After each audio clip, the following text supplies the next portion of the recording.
Good evening, everybody. Thank you so much for being here. Greatly appreciate seeing you all coming out to learn a little bit more about the International Baccalaureate program that we offer here at Southside High School. My name is Patrick Walsh. I'm the principal here at the high school. We're really excited to share with you some of the great things that you can find in the IB program here at Southside. So we have some great information planned for you tonight. Just know that this is really just the beginning, so you're probably going to leave here with a lot of questions, and they're probably all going to be good and valid. Just know we're here, so just give us a call or come up after the presentation. If you don't have any, you still have outstanding questions, or maybe when you leave here you think of something, please know that we're always here to help answer any questions, to help you determine kind of the right pathway on what will be best for your child. So we're so excited. I just want to thank in advance. We have a number of fantastic students who are here tonight. Thank them very much for being here. Sometimes the best way to learn about a program and how well it serves our school is to hear directly from our students. So I greatly appreciate that. I'd also like to thank Ms. Andrea Darby. She's one of our assistant principals and the IB coordinator. So you're going to be hearing from her in a little bit as well too. She is your go-to person from the administration lens in terms of questions you might have about the program. So extremely knowledgeable and will help guide you in any way possible. Just before I turn it over to the team, I do just want to give you just my brief overview and understanding of the diploma program and the IB program here at the high school. I'm going to use one word. You're going to probably hear it a lot throughout the presentation. And the word is preparation. One of our main goals here at the high school is to prepare our students for the world when they leave us. So that takes the form of a lot of different initiatives and activities. The IB program is one of the best ways that we prepare students for post-secondary. And that could include college, it can include the workforce, it can include the military, it's all-encompassing, right? Because what you're going to learn about tonight is a comprehensive program that prepares students for the world they live in today. And being a student in 2026 right now is complicated. There's a lot of complexities out there that I'm sure you guys all know, having kids at home. And the program teaches kids not just academic rigor, but it teaches them how to think, it teaches them how to research, it teaches them how to analyze perspectives from multiple viewpoints. It's also extremely well-rounded. We want to create well-rounded people. So we look to identify and establish the traits that help them be just good people overall, in addition to strong scholars. So you'll see how that happens. It's very methodical. None of it happens by chance. It's all very well orchestrated and designed. So that's what makes me so excited to share that information with you tonight. So I can't wait to see more, and we look forward to your students, your children's participation in the program. I will finally point out that we pride ourselves here at Southside. This is a very inclusive program. So you might hear from other schools that run the IB program that have a very small percentage of students who participate in it. One of the real hallmarks of this building is that we encourage as many students as possible to try the program. So there are different supports in place that you hear about and ways in which students should feel appropriately supported to access this. By nature, these courses are meant to be accessible. So we really capitalize on that and try to get as many students as we can to kind of pursue it, whether it's through the full diploma or just through some coursework. There's various ways to participate. So just again, couldn't speak more highly of it. It's a program that I would want my own children to go through should they have the opportunity. It speaks volumes to how it's prepared students in our building. So thanks again for coming, appreciate it. If you have any questions, don't hesitate to reach out. Because again, we give you a lot of information, but I think it's going to be really valuable to you. All right, so with that, I'm going to turn it over to Ms. Darby, and we'll begin the program. Thanks, Ms. Darby. Thanks, Dr. Walsh, and again, special thanks to our students here today who took time out of their busy schedules to be IB ambassadors tonight and answer questions about the program. My name is Andrea Darby, and I am an assistant principal here. I am also the IB coordinator. And I just want to let everybody know that we will be sending out this material, my slideshow, as well as a video of the presentation on Parent Square for your reference in the future. So if you're like me and you like to take a lot of notes, you can rest easy that you're going to get a little bit more information forthcoming. So many of you might have taken an AP course in high school, or you might have nieces or nephews enrolled in such courses. AP and IB are both providers of college-level coursework in high school. And both AP courses and IB courses are recognized by colleges. IB is a world-class, internationally recognized program based on educational best practices. It's coursework that's open to 11th and 12th graders, the most rigorous course of study offered at Southside High School, a pathway to an additional credential. So what I mean by that is that most students here at Southside High School are on track for an advanced Regents diploma. The IB diploma is a credential above and beyond the Advanced Regents diploma. It is a credential above and beyond what is bestowed upon students from New York State. And it truly is an internationally recognized credential because IB programs are thriving in 160 countries across the world. So students who participate, such as these students here, are going to graduate, and they're going to graduate and become part of a community of students worldwide who participated in such coursework. It's a comprehensive program that nurtures both academic and personal skills, and I will continue to reinforce that throughout this presentation. It's not just about the content students are learning in their courses, it's also about the concepts and the skills that are reinforced across all content areas here at Southside, and it is respected by universities across the globe. And we do have students every year who obviously go to very prestigious universities here in America, but also who apply abroad with this particular credential. We are very, very proud of our IB program here. We have had the IB program at Southside High School since 1981. And so we are the oldest IB program on Long Island, and we also are the largest IB program on Long Island. And that really speaks to what Dr. Walsh was saying before about the inclusivity of our program, because we don't gate our coursework. In fact, IB courses are open to all students in 11th grade. And I'll talk a little bit more specifically about what preparation would really give students a foot forward in the program, but really there's a seat at the table for everybody in IB. We provide support throughout the program for students, and IB assessments ask students to consider and show what they know instead of asking them, do you know this? So there's a lot of ability for students to really thrive and both acquire skills and demonstrate content knowledge as they go through this program. So it's not a surprise that we hear from our graduates time and time again when they come back to visit us that they feel like they're more prepared than their college roommates for university and for freshman year. And that in fact, we have students who come back to us and report to us that their first semester freshman year felt easy because of the preparation that they had throughout the IB program here. IB offers a comprehensive liberal arts education. Its academic and personal skills are nurtured and reinforced throughout all IB coursework. And these skills include critical thinking, research skills, communication skills, social skills, self-management, and organizational skills. So what you're going to see here is, on the left, this is the IB learner profile, and underneath it are the approaches to learning. And these are the pedagogical bedrocks, the underpinning of our IB program. So all IB programs and IB coursework seek to instill the competencies that are on the top left there. We want our students to be knowledgeable inquirers, thinkers, communicators, principals, open-minded, caring, risk-takers, who are balanced and reflective. In addition to that, all of the IB courses we offer here incorporate something called the approaches to teaching and learning, where the skills that are mentioned on those slides are explicitly taught. So thinking skills, research skills, communication, social skills, and self-management skills. This speaks to the fact that this is really a comprehensive program, right? That's looking not just at academic preparedness, but looking at how we prepare kids socially and emotionally, and for the skills that they need, the resiliency skills that they might need, both for college and the workforce. And on the right of this slide, you see information from the World Economic Forum. So the World Economic Forum has identified 3 traits. All of these traits they've identified as the traits that are skills on the rise. But the 3 that they've identified as perhaps the most important are creative thinking, resilience, flexibility, and agility, and analytical thinking. And the IB program enforces all of those things. I like to say that indeed the IB program is future forward. So on the left here you see the IB learner profile again, and on the right, this is the diagram put forth by New York State for a portrait of a graduate. So you might be familiar with the Blue Ribbon Commission. But New York State has asked our high schools to formally adopt the portrait of a graduate this year.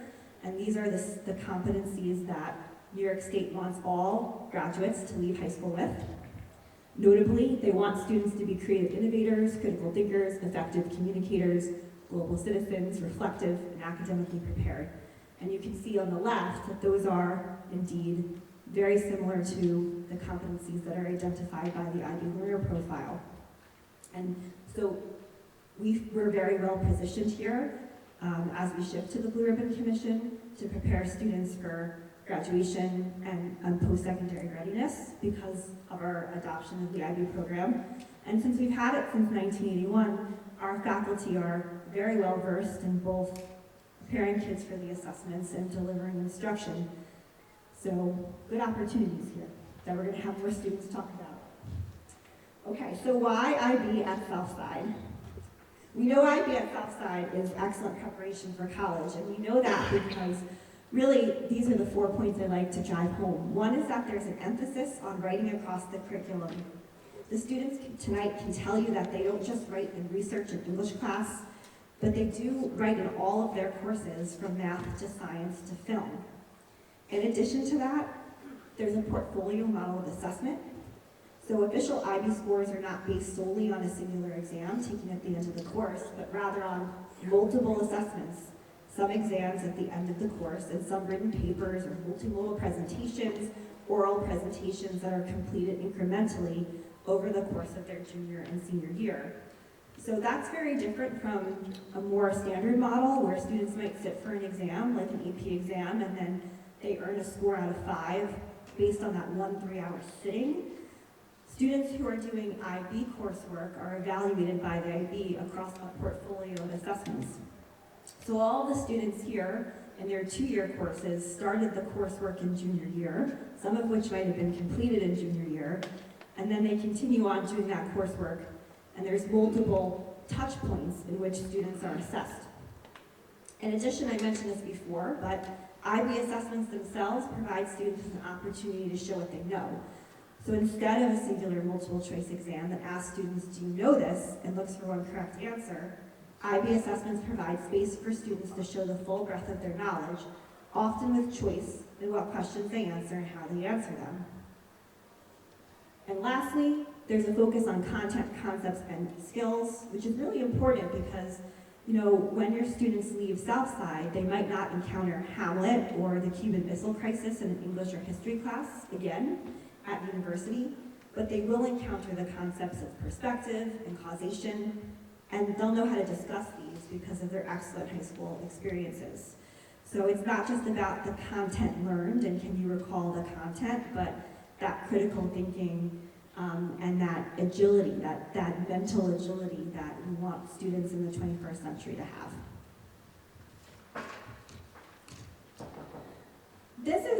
These are statistics from the National Association for College Admissions, but the 3 factors that colleges most often look at in terms of college admissions is high school grades and college prep courses, total high school grades in all courses, and strength of high school curriculum.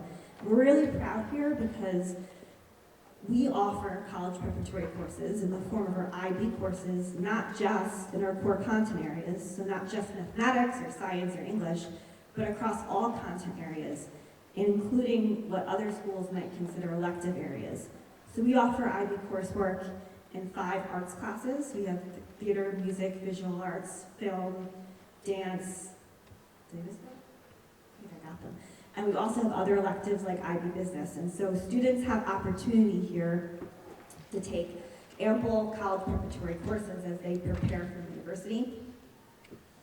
And here are some statistics about post-secondary outcomes of IB diploma graduates in the United States that were published by the National Student Clearinghouse.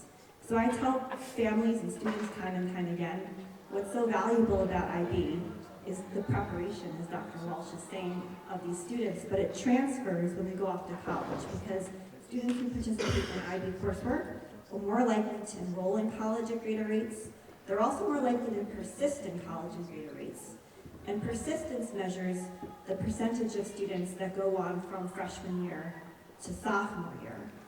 And so there is a substantial amount of American students that fall off there, but because of the skills that are fostered throughout the program, this percentage outperforms, or the students who participate in the IB program outperform their comparable peers who are not participating in the program.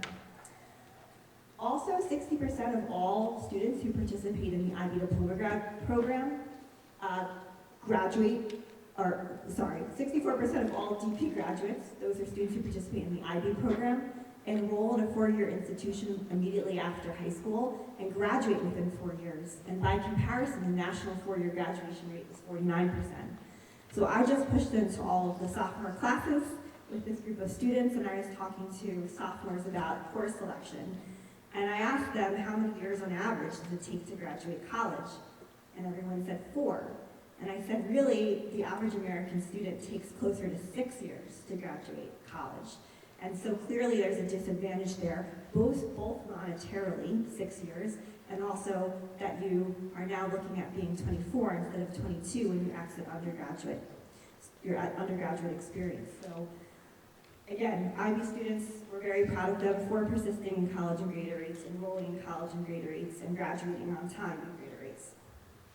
Okay, so now is when I'm going to talk to you a little bit about how your rising junior can participate in the IB program here. And there are 2 ways that students can participate. One is as a full IB diploma candidate. And students who are full IB diploma candidates take 6 IB courses across all content areas. They also complete what we call the central elements, or the IB core, which consists of extended essay and CAS, and a class called Theory of Knowledge. These students are eligible to earn an IB diploma, and their transcripts will indicate they're a diploma candidate. And this is the most rigorous course of study we have to offer here. Your student could also participate as a course candidate. Course candidates take as many or as few IB courses from our course catalog to challenge in their junior and senior year. So they might take just English, they might take English, history, and music, they might take business and film, but they're choosing individual IB courses to take. And these students' transcripts will show the individual IB courses they take in high school. They're not considered IB diploma candidates, but they're still engaged in the individual college preparatory IB courses. And so those are the 2 different pathways. I refer to a lot of acronyms throughout the presentation, so this is my little cheat sheet. I'm going to say several times probably higher level. Higher level is a course that's offered over 2 years. I'm also going to say standard level. Those are courses that are offered in 1 or in 2 years if it's in the best interest of the student. EE, which stands for extended essay. Extended essay is a 3,500 to 4,000 word research paper and a subject of choice over 2 years. CAS, which stands for creativity, activity, service. That's participation in activities that enhance personal and interpersonal experiences and accompanying reflections. So it's really just students participating in their natural extracurricular activities. They're provided a mentor, and then they reflect upon that participation. And Theory of Knowledge, which is a course that examines the nature of knowledge and how we know what we know. It's a course in argumentation and also in looking at how we use evidence to make claims. And students take that every other day in junior year and every day in senior year, if they're full IB diploma candidates. Here are all of the courses we offer at Southside, and I did say that we pride ourselves in having many options, including college-level IB courses that that in other schools they might not offer, and so students have opportunity to really challenge themselves across content areas. Students who are full IB diploma candidates have to take 1 course in each of these subject groups. The addendum to that is that the 6th course, the arts course, which is optional but recommended, can be replaced by an elective, whether it is a second science, and we have students who do that, or a business management class, or they might take world language at the higher level, arts, business, and science. Yep, arts, business, and science is usually the 3 pathways there. So again, they're taking 1 course from English, world language, they take an individuals and science societies class, which is a social studies course, a science, a math, and then the art is recommended, but can be replaced by a different elective. And I'm going to go through a couple different schedule options with the students here today. All right, so here is what your schedule might look like if you were a junior next year. All of our junior diploma candidates take IB English and IB History at the higher level. And we do that for two reasons. One is that they fulfill what's called the Group 1 and the Group 3 requirements, which is the English class and the Individuals in Society or Social Studies class. But the other reason for that is you need 4 years of Social Studies and 4 years of English to graduate high school in New York State. So we offer those at the higher level so that students are both graduating high school in New York State and also earning their IB diploma, or eligible to earn their IB diploma. In addition to that, all students in junior year would continue on with their world language. And so that fulfills what's called the Group 2 requirement, language acquisition. So I did want to just turn it over to some of our students today, because I know I have a few students who wanted to talk about their experiences in the world language and why they wanted to continue in the world language. Does anyone want to start us off?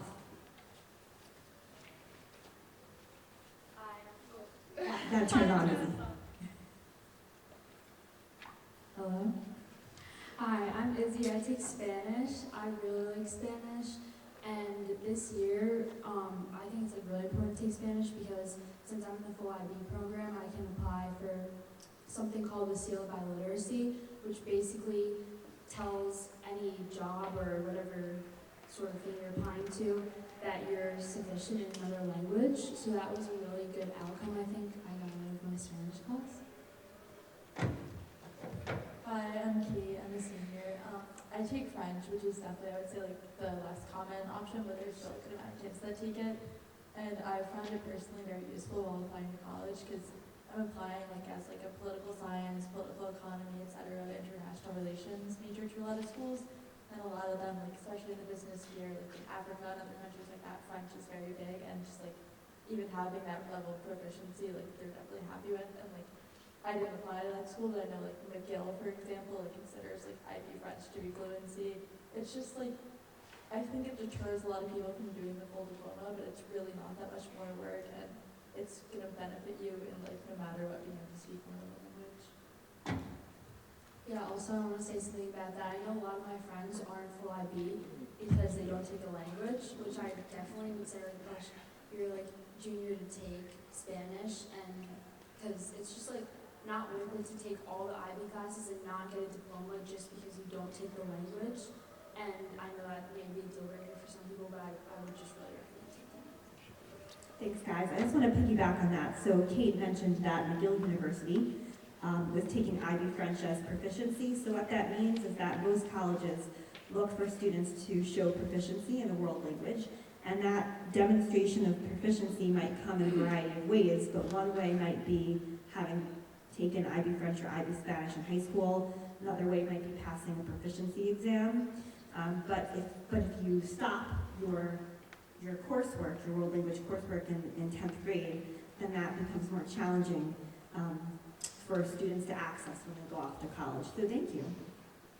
All right, so I talked a bit about IB English, higher level, IB Spanish, higher level, no, IB History, higher level, and IB Spanish or French standard level. I should add here, because I don't think I said it yet, that if you're taking 6 IB courses, to earn the diploma, 3 of those have to be at the higher level. So that's history and English so far, and 3 of them are recommended to be at the standard level. So in this mock schedule, the student has Spanish or French at the standard level. All of our juniors take Spanish or French at the standard level, and then based on performance in their junior year, and also their interest in the course, if they actually want to go on and challenge the higher level coursework in senior year, that's open to students. So it's not a choice that students need to make in the junior year, which is great because they get an extra year of preparation before they make that particular decision. When we talk about math, students have some choices if they want to do the full diploma. So the choices with math are IB Math Analysis standard level or IB Math Applications Year 1 standard level. Both of these are standard level classes that fulfill what's called the Group 5 requirement. But the difference is that the math analysis class is offered over 1 year, and the math applications class is offered over 2 years. The prerequisite for the math analysis and math applications course is that students have successfully completed Algebra 2 In fact, any student at Southside in sophomore year who's finished Algebra 2 and has continued in world language and successfully passed either French or Spanish is eligible to take the full IB diploma program. I always tell students that they should consult with their counselor regarding which mathematics class is a good fit, and as well as their mathematics teacher. But the real difference here is in the pacing of the course, because the math analysis class is a one-year course that concludes with an exam. And students who take that course are eligible in their senior year to take AP Calc BC or AP Calc AB. So if you have a student who knows they want to go on to AP Calculus, they should take the math analysis course. And all last week, these students were telling sophomores how important it is to choose your junior schedule, because the junior schedule has an impact, right guys, on your senior schedule. In addition to that, we offer math applications. So math applications is also a standard level course. And I said standard level courses could be offered over 1 year or 2 years if it's in the best interest of the student. So this course goes at a slightly slower pace than the math analysis course, and there is more time to go into more depth into certain topics, because they're not sitting for the formal IB assessment at the end of, until the end of their senior year. Both are excellent options, and both earn students the possibility or the ability to be an IB diploma candidate. Math analysis is the way to go if you want your student to end up in AP Calc. Science is a little bit of choose your own adventure in junior year. There's the most choice in science, which is great because, as I said, there really is a seat at the table for all students in IB. So the first choice for science would be in your junior year to say to yourself, I don't want to take an IB science in junior year. That's not for me right now. And so I'm going to go on and take Regents Physics. We have plenty of students in junior year who take Regents Physics. Anybody just take Regents Physics in this crowd? Yes. Yes, we had a few. And those students went on to take IB Environmental Science. In their senior year, we also have students who take Regents Physics, or we do offer an IB Physics course, which is a one-year SL course. So they might take either Regents Physics or IB Physics in their junior year. And in addition to that, they might decide that they really, really want a second science, and they have the opportunity to take either IB Chemistry or IB Biology in their junior year and continue the study of biology or chemistry into their senior year. That's an option. We're going to have a few students talk a little bit about their science choices momentarily. And the last is to take IB Physics as a junior, and then if you do that, you don't have to take an IB Science in your senior year, although we do have somebody up here who continued on to IB Environmental Science in their senior year because they selected that course out of the course catalog. So here are the different options. Do you guys want to talk a little bit about, I know I didn't say this before, about the difference between Regents Physics and IB Physics? Just briefly, and your choice when you decided IB Physics versus Regents? So I chose to take IB Physics, and I'll go back to the other sciences in a second, but IB Physics, it's a little bit more of a challenging course than Regents Physics. I think it moves faster. It's obviously an IB course. For me, it was the right choice. I think that I really liked IB Physics. It was one of my favorite classes that I took last year. It was definitely super challenging. I think, especially if you're strong in science or math, you might want to consider taking IB Physics as a junior, because then it frees up your senior year schedule. You're not required to take a science. Obviously, you can if you want to. But I'd say if that's something that you think that you'd be interested in, definitely check that out. And if you think that you might be going into like a career in the future, honestly, sophomore year, I didn't really know what I wanted, but I know that I'm very interested in science, so that was why I made my choice. Thanks. I'm going to pause there, and we'll continue in a minute. Okay. So, we already have a schedule now that has English, world language, history, a science, and a math that I've shown you. You need 3 higher level courses, and in your schedule you would have higher level history and higher level English, and now you need a third HL. So there's really sort of 3 different pathways you can choose in terms of those higher level courses. One way would be to choose an arts elective. Another would be to choose a second science. And the third would be to choose business as an elective. So we have students who've done all three here, and I'm going to let them talk about the third HL they selected and why they selected it. We're actually going to start with the arts. So I think we have Grace and Caitlin who both took an arts class, and we do offer here IB Film, Dance, Music, Visual Arts, and Theater as higher level coursework.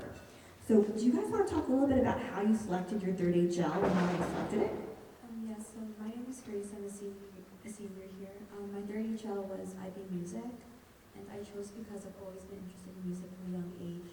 Even though I don't think I want to go into music education, I think that if a kid really likes the arts or music, even if they're in just one ensemble or class, it's really important to take that class because it exposes you to so many different genres of music, and you don't just perform, you do research and creating, and it's just a good way to expose yourself to different methods and genres that I didn't understand before.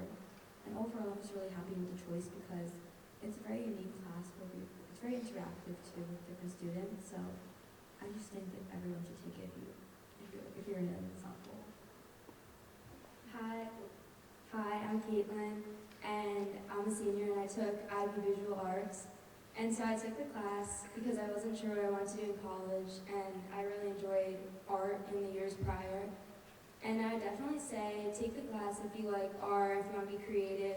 It's definitely hands-on. My class has 10 girls, that's it. It's like a lot of attention-based, you have exhibitions, you still have to write, but you don't have like written tests, and I really enjoyed that class. I will add too, what I think is special about the arts classes is that, I mentioned before that we're very inclusive here. So their only course that has a really standard prerequisite is the visual arts course. You have to have taken 2 credits of art before you go on to visual arts. But IB Dance, IB Theater, IB Film, there's not a prerequisite for. And in fact, we have students this year taking IB Dance who are dancers outside of school. We have other students who are dancing for the first time in that class. And the music course, I would say, meets students where they are too. And we have a lot of students who are in music and who also participate in ensemble groups. And we also have students who might play piano or guitar or something outside of school and not participate in a formal ensemble. And this is the first time that they've ever had the opportunity to really show their musical acumen or to engage more fully in something that really interests them within the school day, which I think is really exciting. The next pathway would be to do a dual science pathway. So I mentioned that the way that we schedule students is that you have the eligibility in your junior year to take Regents or IB Physics. Both of those are a period and then a period and a half every other day because it has an alternating day lab. But you can also couple that with taking either IB Chemistry or IB Biology, which is an every other day course in your junior year, and then in senior year it becomes every day and then every other day with the alternating lab, so a period every day and a period and a half every other day in senior year. So we have a few students who, I think Abby and Jonah, who are doing dual sciences. Can you talk a little bit about your selection, what you like about that class, how you chose it? Yeah, so as I mentioned before, I took IB Physics as a junior, but I'm also in IB Chemistry. So I started that last year. My name's Abby, by the way, I'm a senior. I started that last year, and then I continued that this year. I picked IB Chem because I really liked Regents Chemistry sophomore year, and I was doing well in it. So I'd say that, especially if you think that is something that interests you sophomore year, definitely go for it and try it. My favorite part of the class has been senior year. It's a fairly small class, so we get to work kind of in a small class environment, and it's really interactive. I really like it.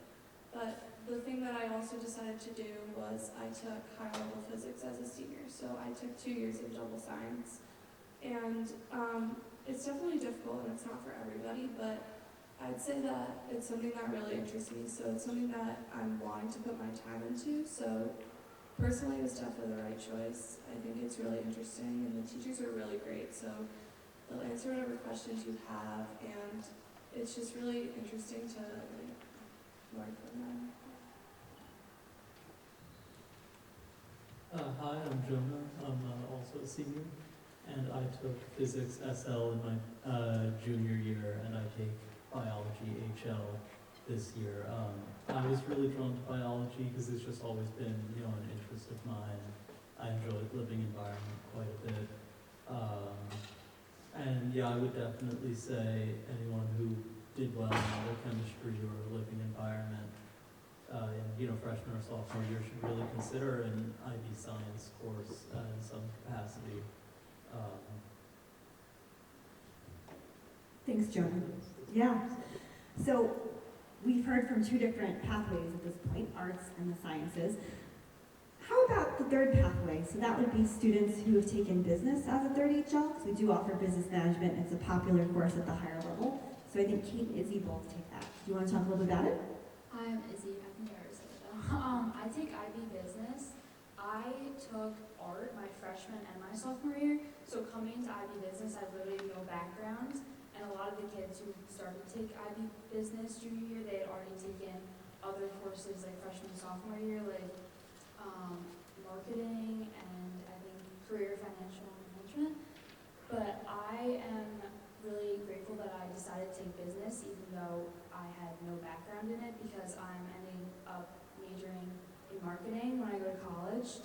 And it was definitely helpful to put that I've been in an advanced business class on my college applications. And the course is really cool. We do a lot of real world stuff. We study real companies and things that they do. Our last test was on profit and loss statements. That's just an example. But I think we learn a lot of useful stuff, and it's hard, but you'll get the hang of it. Yeah, so my name's Kate. I honestly really wanted to take biology, and my parents just didn't let me. I've been pretty involved. I'm president of DECA, so I've been involved in the business department, but I was just kind of averse to the class. I don't really know why, but it's honestly been a great decision. It's so much variability for college applications. As Izzy said, we're doing balance sheets, P&Ls, it's a lot of real world stuff. And then also not to get too into the mechanics, but each IB course you have these papers called internal assessments that count towards your IB score for the IB test. And I found that really interesting. I just did mine on the ethics of Palantir, the software company that's heavily invested with the U.S. government right now. And I was able to kind of fit that to more of my governmental interests and just can learn so many cool things. I think it's also helped me figure out if I do go into business, I want to do finance. You just kind of learn everything. There's no AP equivalent for this class. It's very unique, especially to Southside. And I think it just, even if you're not going into the business sector, you learn a lot of really helpful financial skills. I wanted to talk a little bit about the internal assessments. So Kate just mentioned internal assessments, and I mentioned that there's a portfolio model of assessments in the IB assessment model. So students do sit exams at the end of the course in all subjects but the arts. But they also do something called an internal assessment, which is sometimes an oral presentation, like in English and in French and Spanish, but in other times is some sort of formal written report. So Kate just explained what she did in business. Does anybody else have a memorable internal assessment or a very positive internal assessment experience that they want to share? So, as someone who takes two sciences, I've had to write a lot of IAs, but I find them all really interesting because you're really able to make it whatever you want it to be. Even though you're writing a paper within a subject area, you can kind of make it about anything that interests you. So, for example, I took IB math analysis last year, and I wrote my internal assessment about about the relationship between the lead at halftime in a soccer game and the end result. So you would never think that something like sports would apply to math in school, but that was really cool because I was able to investigate something I'm interested in. And in chem, we got to design our own experiment, and then over the course of a few weeks we practiced it, and then we got basically a half a day to we were in the lab working with chemicals and doing our experiments, and it was a really cool experience for me. So one of my IAs, I wrote about something that people always laugh at when I tell them. I went to the Coldplay concert and I was there during that whole scandal with the astronomer. I don't know if everyone knows what I'm talking about, but I was obsessed with it because I was there and I Google stuff about it all the time. So I actually wrote my business IA on human resources, their department at Astronomer and how they recovered the company after that scandal. And I had fun writing it. Like, it's a long paper, but like, it teaches you how to write a long paper, and there's a lot of like experiences in that, like that in IB that'll help you with that. And like, you may be like hearing this presentation and saying like, oh, like I don't know if my kids are gonna be able to sit through all these classes, but like, there actually is like fun aspects of it because there's just like, a lot of like choice. Speaking of long assignments, the next part of the presentation is extended essay, which is part of the IB core. So kids who take the full program take 6 IB courses and then the core. And part of that's extended essay, which is a formal research paper that starts in junior year and concludes in senior year. Students write 3,500 to 4,000 words and a subject of choice. The paper actually can be interdisciplinary, which is really phenomenal opportunity for students to take something they're interested in and put an academic lens on it. It really develops the kind of independent and authentic research and writing skills expected at the college level. And really, to be honest, I can't speak more highly about the extended essay experience. It is the thing that graduates talk to me about all of the time. And before I was at Southside, I was at another IB school, and for the 15 years that I was with IB students there, those graduates came back and talked to me about that experience. It's really unique to the program, and there's nothing like it in terms of how to replicate this, because students are writing a research paper. They write it beginning in their theory of knowledge class in their junior year with a faculty mentor. And they get supported by the faculty mentor and their theory of knowledge teacher, as well as the community of learners that are within that TOK room. So that when they go off to college and they are sitting in freshman year and it's November and they have multiple term papers to write, they've already have that accomplished skill set as to how to do that kind of research. So I'm curious if there are any students who want to talk about what they did for extended essay. So I did mine like in the area of knowledge and history because I would say that's like my favorite subject, but I've always kind of just like been obsessed with the New Yorker cartoons or like political cartoons and stuff. So I did mine on, my research question was along the lines of like, how did anti-communist propaganda during the McCarthy era like shape and impact U.S. domestic policy? And I like loved writing it. I got to read like so many books on McCarthyism, just like the Hollywood blacklist, just kind of everything. Origins of labor unions within the United States, like CIA operations in the Soviet Union. Like, it just covered so much. I gained like really good research skills, and like versus like September of last year versus now, I feel like you can bang out a paper in 2 seconds. Like really does help your just overall research skills. And I think like it kind of enables people, for lack of a better term, to like kind of nerd out and stuff that they like, because you're kind of being encouraged to pick whatever you want. So I thought it was a really cool experience. I'm wondering if, Callie, do you want to talk about the experience in junior year with extended essay? She's just started the process. Hi everyone, I'm Callie, I'm a junior. We're doing a lot of stuff with extended essay, especially right now because our draft was due like a couple days ago or a week ago. We have a ton of support, especially during TOK, because the TOK classes are like, my TOK class is like 9 kids. So there's a lot of time for you to work with your teacher individually and kind of like really flush out your ideas and like what you want to do. Like I'm writing mine on the Hamilton musical, and I know like a bunch of kids that are writing theirs on like really specific interests that they had. So there's just like a lot of support that you get, I feel like, especially now when everybody isn't really used to writing a paper this long. Like I know I've never had to do something like to this extent, but there's just a lot of supports that are kind of built in. Like we went on a field trip a couple weeks ago, or like a month ago, to Hofstra, where we were able to use some of their like databases and learn a little bit more about like citations and how to find resources for our paper. So there are just a lot of built-in supports, and it's just a really good, like junior year you get a lot of help with this paper because it's something so new. Thanks, Callie. Before I move on to the other part of the core, CAS, I'm curious if just a final thought on assessments and curriculum. Does anyone want to talk about any of the skills that they've acquired over the last 2 years or so? Definitely time management. I went into junior year with bad study habits, I will say, and I learned from all these papers, you have a lot of time, to revise it, to not wait until the last minute, not procrastinate, and time manage.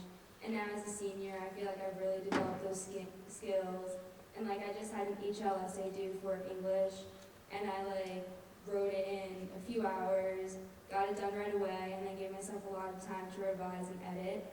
So I feel like definitely I learned time management and just not procrastinating. Is there room in your schedule to do things besides IB?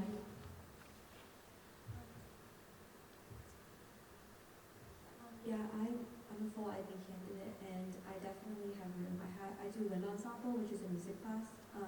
It's basically the advanced band here, and I love it because I've always been interested in music for a while, and it's just a good way to just take a step back from all your academic classes and like from all the rigorous coursework and just it's kind of a break from the school day in general. So definitely take an ensemble if your kid is interested in music. So.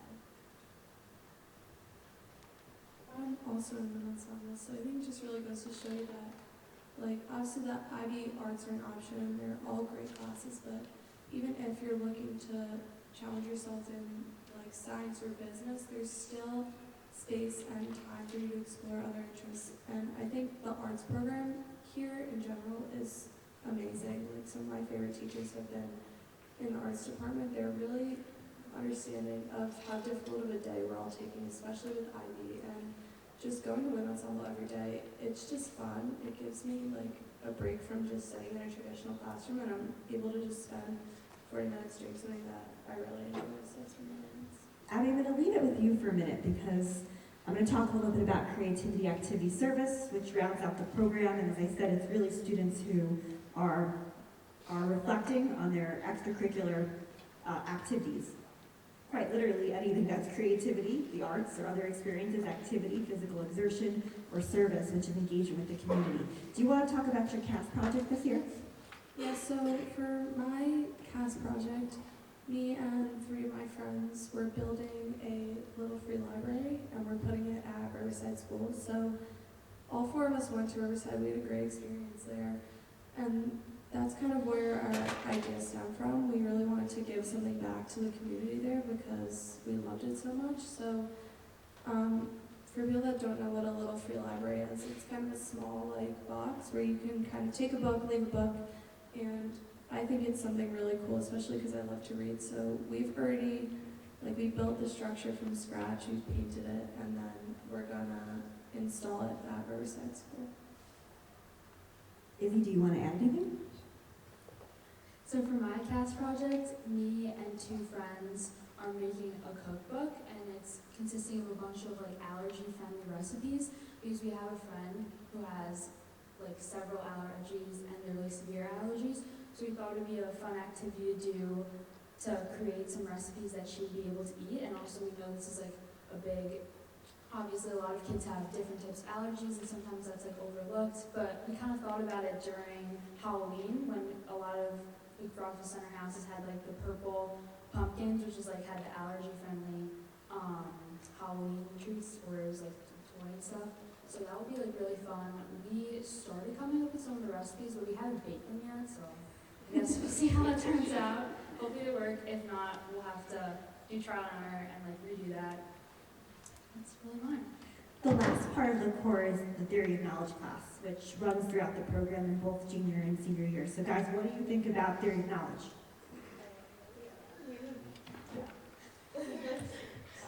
It's like definitely my favorite class I've ever taken. It's a good combination of like epistemology, like philosophy, and also just kind of like talking. Like you can literally approach like any subject. Like day before Christmas, you just like debate on like empiricism, like proves that Santa is real. Like, it's just like literally like anything you could think of. The way the class is set up, like everyone's looking at each other. It's very discussion based, like no written tests. And I would say like definitely that's the most unique aspect of the IB program, just because like the deep like logical reasoning it gives you and stuff. But it's kind of in like a more casual sense, like it sounds intimidating. It's really not once you take it. Like I don't know, it's just like it's like as Abby was saying about an ensemble, like I find it kind of refreshing. I don't have to sit and like annotate something or fill out formulas. Like you can kind of like explore any subject that you find interesting, and just like really it's helped me in every subject become a deeper thinker. Yeah, about that class, it's a lot of talking, and I think it's like really good to like come out of your comfort zone because you learn how to like talk to different types of people, and you're always talking and debating things, so you kind of have to, you can't be shy in class because you're always having to answer questions, and you're also not sitting listening to a teacher teach the entire period. Like, you're getting up, you're making posters, there's just like a lot of like interactive experiences. So I really like that class. I think Jonah wanted to add. Yeah, I mean, I agree with both you guys, and I think everyone at this table up here agrees that TOK, Theory of Knowledge, has been the highlight of our IB experiences. And it just really, helps us interact with disciplines and courses that we might not be enrolled in. Like Kate, I know you were talking about how you wanted to take biology. Like, I wish I had the chance to take visual arts, but sometimes that's just not how, things work out with IB. But, TOK still gives us the chances to explore anything. Thank you. Okay, so a couple of other logistical notes before I take some questions. So assessment and earning a diploma. If you're a full IB diploma candidate, you take the 6 courses, you also take the core. To earn the full diploma, students must take all the courses and accumulate 24 points from the 6 courses completed.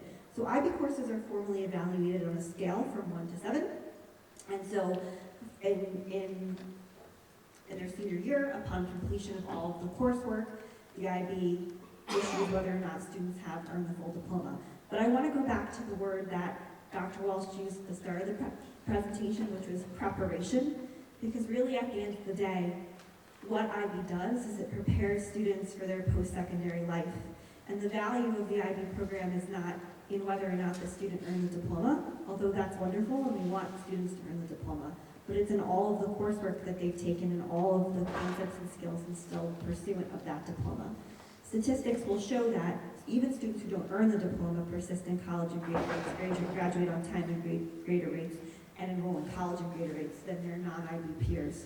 So that's important to keep in mind. And again, multiple IB assessments contribute to a student's grade, so there's plenty of opportunity for students to show what they know. And it's great because, for example, you might have students who are really good at taking a test, and so they'll really excel in those written papers at the end of the year. You might have students who feel more adept at, let's say, oral presentations, and they'll have an opportunity to shine on those. You might have students who do better on more formal research papers that are written over time and revised. The program catches all of those modalities, which is wonderful. And what do colleges think? So these are this is some information from college admissions officers. This is from University of Michigan. Do the IB program if your school offers it. The IB diploma is more valuable than any individual IB classes, but it requires more like community service and a research paper. Cornell regards the IB program as a rigorous advanced program of study. NYU recognizes the rigor and difficulty of the IB diploma program and welcomes many high-achieving students each year. And I could go on and on. I put a choice few of these in here to showcase the regard that universities have for the program. But there's ample information. Actually, if you go on the Southside website to the IB program, there's an IB University Recognition Database, and it gives you the statements of support that schools have in favor of the IB, as well as what their credit policy is, which is exciting. We have plenty of students who leave Southside and go to college with sophomore standing. We had a student last year who left here with 35 credits when they enrolled in college, which was more than sophomore standing, which is phenomenal, through their coursework. And some of these students truly do enter school as sophomores, and some of these students use the opportunity in the coursework to, for example, double major or study abroad, or engage in research opportunities that maybe they wouldn't have if they didn't have so many accrued credits through their participation in the program. And I do like to highlight this, that Geneseo, which is considered the SUNY Honors College, does, new last year, have a very specific scholarship that's only open to IB diploma candidates. And it's interesting because it's offered to students in their freshman year and then again in sophomore year for them to continue research at the university level, which is really a cool opportunity. So there's a lot of doors that are opened as being part of the IB diploma program. And we're really excited to see what these students do in the future and very grateful for their participation here tonight. If you do want more information, I mentioned there is more information on my website and also on the packet of information that was distributed to you, or not distributed to you, but was out the door. There's more information in that packet as well. And you do want to take advantage of any opportunity you can to really be thoughtful about scheduling, including speaking with your counselor in the upcoming junior meetings. I know that information went out in Parent Square regarding scheduling appointments with your student's guidance counselor over midterm week. That's a really excellent opportunity to talk to the guidance counselor about what the right pathway is for your student.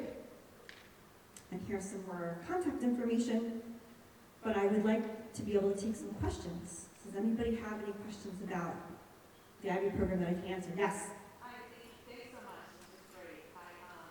Just a question about some logistics. So, because this grade is different, how does this reflect on their report cards and GPA? Still do that in the application for college? Yes. Absolutely. So students receive a Southside grade as you would in any other Southside class, except it is weighted. So all IB coursework is weighted. And that's factored into the GPA. But you would still receive a grade out of 100. So the IB grade that you earn is given by the IB upon completion of the course. If the one-year SL could be at the end of the junior year, the two-year HL at the end of the senior year. And that is what a college would use to see if students have demonstrated proficiency. Most colleges look for either a 4 or a 5 and above in order to demonstrate that proficiency, and every college has its own recognition policy. But in-house, yes, it's weighted. And there's a designation on your transcripts and you took IB coursework. Yes? Yes? What about regions?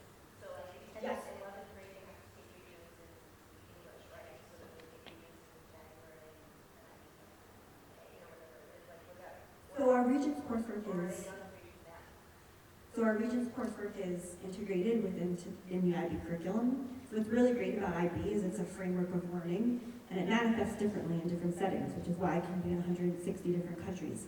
So for example, in our English class, students are talking about the regions, preparing for the regions now, because it's next week, and then they move on to the IB assessments. In IB physics, students prepare concurrently for both IB physics and Regents physics. So they take the Regents physics exam in June and the IB physics exam in May. So those are the two notable Regents exams. Yes? I noted that you had to take 3 HL courses, Yes. and one of them was HL Spanish. Is there HL French? Yes. There's IBs every year because, yes, there's HL French, and we have students taking that this year, and HL Spanish. Yep. Any other questions? Yes? The Spanish certification you were talking about earlier, does that require the HL or can you do it in 1 year? There is not a one-year option for language. IB requires you to take language over 2 years, whether you're doing it SL or HL. However, you don't have to take the higher level Spanish to earn the seal of biliteracy. You can take the standard level, and that's perfectly fine. That seal asks students to demonstrate that they're biliterate, that they have a level of proficiency in both English and whatever their world language class is.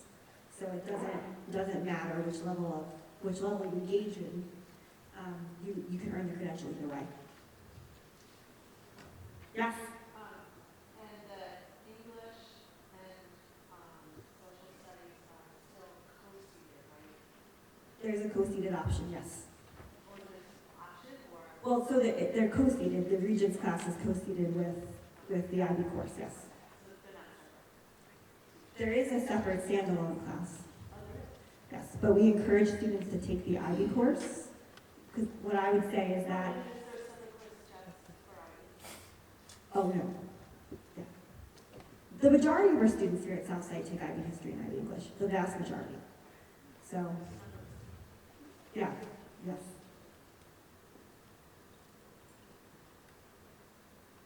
Other questions? Anyone have questions for the students? Yes? IB physics is separate, so there's a Regents physics and there's the IB physics course. And the reason for that is that it's an SL course and There's more topics covered in the IB class, so it has to go at a little bit faster pace. Yes, they both take the Regents, and also U.S. History takes the Regents, but you're prepared for both. So I always say that the IB assessments overshoot the Regents exam, so if you're prepared for IB assessments, you're prepared for the Regents assessments. There's a lot of parity. Yes? Do the students have any downtime? Like, do any of them actually have a lunch period? Do you guys have any well, some of you have. You're shaking your head, yes? Yes. Do you have downtime? Yeah, last year, junior year, I had an off every other day and a lunch period every day, and this year I have lunch every day.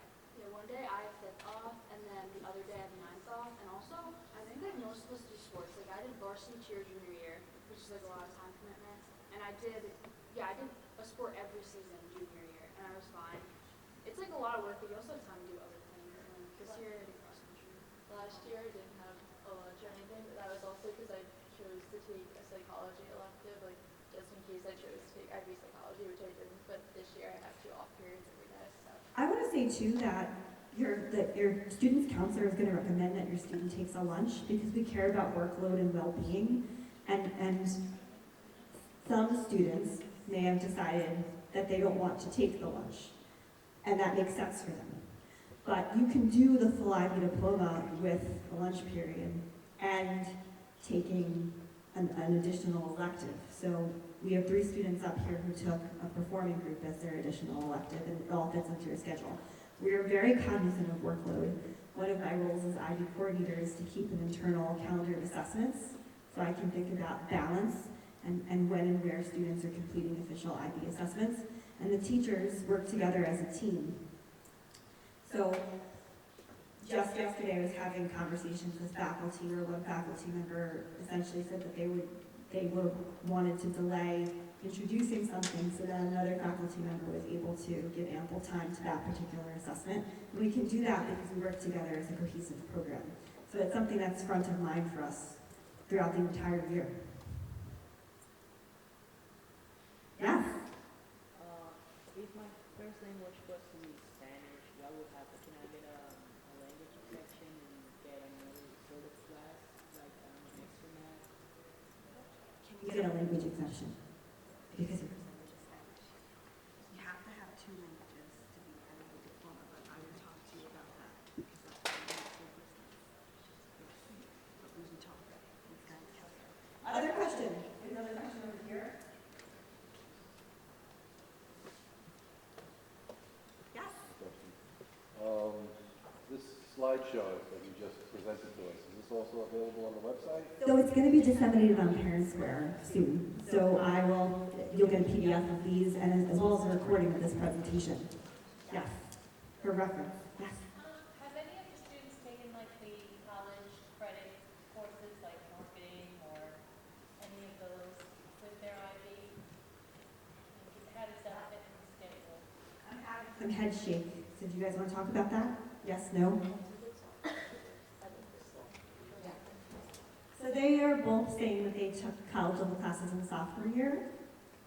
But not in junior or senior? In general, students can take the full IB program, a lunch, and an additional period of an elective. That's what fits into a typical schedule. And so that could be a dual enrollment college level class if that was a choice a student wanted to make.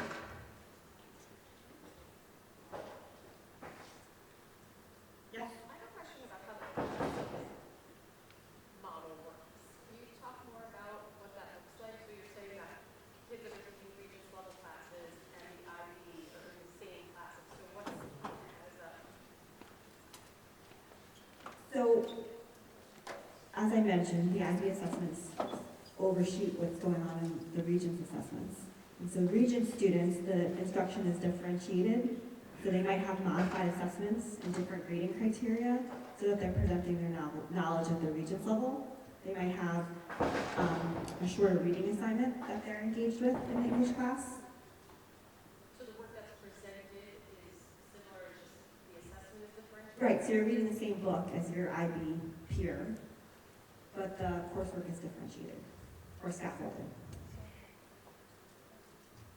And again, I'll say the vast majority of our students take IB English and IB History and are successful.